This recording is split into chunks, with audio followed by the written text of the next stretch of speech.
సినిమాల్లో రాక్షసులు ఎలా ఉంటారో పుస్తకాలు చదివితే ఐడియా వస్తుంది, సినిమాలు చూసినా క్లారిటీ వస్తుంది. కానీ మనలా మనతో పాటే తిరిగే రాక్షసులను ఎలా గుర్తుపట్టాలి? దశాబ్దాలుగా బ్రిటన్ ఇలాంటి రాక్షసులతోనే బిక్కుబిక్కుమంటోంది.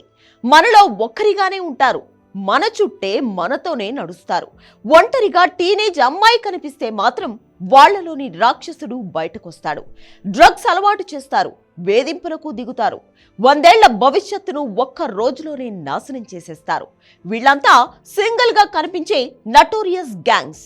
ఉగ్రదేశం పాకిస్తాన్ నుంచి బ్రిటన్కు వలస వెళ్లిన నరరూప రాక్షసులే వీళ్లంతా. ఇప్పుడు వీళ్ల ఆగడాలు మితిమీరిపోయాయి. దీంతో అపర కుబేరుడు మస్క్ సైతం పాకిస్తానీ గ్రూమింగ్ గ్యాంగులపై శివాలెత్తిపోతున్నారు.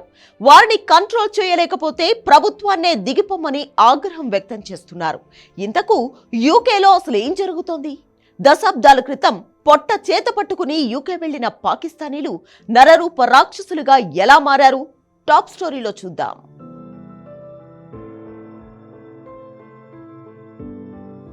Grooming gangs. ఈ పేరు మనకు కొత్త అయినా బ్రిటన్కు కొత్త కాదు. పైగా ఈ గ్యాంగ్స్ పేరు వింటే యూకేలోని తల్లిదండ్రులు చిగురుటాకులా వణికిపోతారు. ఇంట్లో టీనేజ్ అమ్మాయిలున్న ఏ పేరెంట్స్కు కంటి మీద కునుకుండదంటే ఈ డర్టీ గ్యాంగులు ఎంత క్రూరమైనవో అర్థం చేసుకోవచ్చు. టీనేజ్ పిల్లలు, యుక్త వయసు వారితో తెలిసిన వాళ్ళు లేదా తెలియని వాళ్ళు వ్యక్తిగత సంబంధాలు కలిగి ఉండడం, వారి భావోద్వేగాలను వాడుకుంటూ ఇతర అవసరాలకు వినియోగించుకోవడం, లైంగిక అవసరాలకు వాడుకోవడం, వేధింపులకు పాల్పడడాన్ని గ్రూమింగ్ అంటారు. ఈ తరహా క్రిమినల్ గుంపులనే గ్రూమింగ్ గ్యాంగ్స్ గా పేర్కొంటారు. బ్రిటన్లో కొన్ని దశాబ్దాలుగా ఈ డర్టీ గ్యాంగ్స్ అరాచకాలు సాగిస్తున్నాయి. ఏ టీనేజ్ అమ్మాయి అయినా ఈ గ్యాంగ్ వలలో పడిందంటే దాదాపుగా ఆమె జీవితం నాశనమైనట్టే. అంతగా వారి జీవితాల్ని ఈ గ్యాంగ్స్ మార్చేస్తాయి.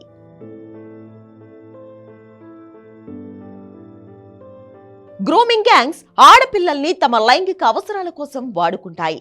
డ్రగ్స్, చెడు వ్యసనాలకు బానిసలను చేస్తాయి. ఆడపిల్లల్ని అక్రమ రవాణా చేసేందుకు కూడా ఏమాత్రం వెనకాడవు. టీనేజ్ అమ్మాయిలను నిత్యం మత్తులోనే ఉంచుతూ తమ దగ్గరున్న వాళ్లను వేరే గ్యాంగ్లకు అప్పగించేస్తారు. దానికి బదులుగా డ్రగ్స్ లేదంటే డబ్బులు తీసుకుంటారు. ఈ డేంజర్ గ్యాంగులకు ఎదురు తిరిగే ధైర్యం చేసిన అమ్మాయిలను అంతం చేయడానికి కూడా వెనకాడరు. వ్యక్తిగతంగా పరిచయాలు పెంచుకుంటారు, లేదంటే ఆన్లైన్ ద్వారా తమ వలలో పడేట్టు చేస్తారు. ఇప్పటికే కొన్ని వేల మంది బాలికలు గ్రూమింగ్ గ్యాంగుల అరాచకాలకు బలైపోయి ఉంటారనేది బహిరంగ రహస్యం. ఈ గ్యాంగ్స్ బారిన పడి చిత్రవద అనుభవించిన టీనేజర్ల అంశంలో అధికారిక లెక్కలు చెప్పడం కష్టం. వాళ్ళు బతికున్నారో లేదో కూడా తెలిసే ఛాన్స్ అస్సలే ఉండదు. అందుకే ఈ గ్యాంగ్స్ పేరు వింటేనే బ్రిటన్ వాసులు వణికిపోతారు. నరరూప రాక్షసులు ఉచ్చులో తమ కుమార్తెలు పడకూడదని దేవుణ్ణి వేరుకుంటారు.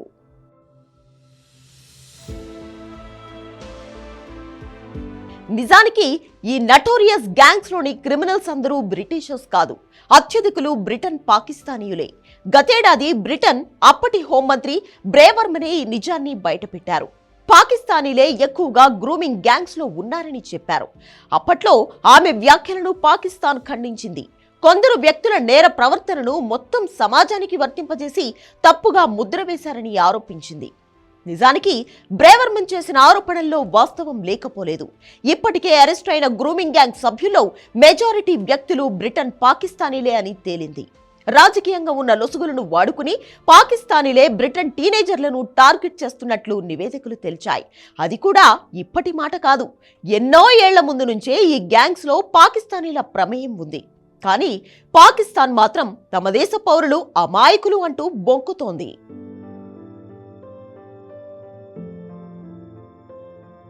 1997-2013 మధ్య రాదర్హామ్ స్కాండల్ ను యూకే వాసులు కలలు కూడా మర్చిపోరు.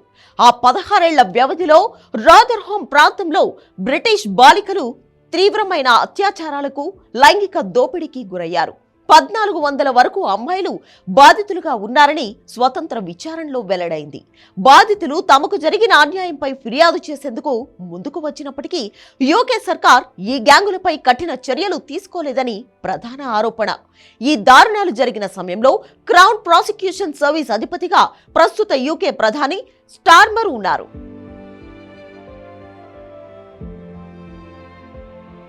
ఇప్పుడు ఆయన ప్రధానిగా ఉండి కూడా రేపిస్టుల ఆట కట్టించడంలో విఫలమవుతుండడంపై బ్రిటన్ వాసులతో పాటు ఎలన్ మస్క్ కూడా ఆగ్రహం వ్యక్తం చేస్తున్నారు. పార్లమెంటును రద్దు చేసి ఎన్నికల నిర్వహణకు ఆదేశించాలని ఏకంగా బ్రిటన్ రాజుని రిక్వెస్ట్ చేస్తున్నారు. ఇప్పటికైనా స్టార్మర్ సర్కార్ పాకిస్తానీ రాక్షసుల ఆట కట్టిస్తుందేమో చూడాలి.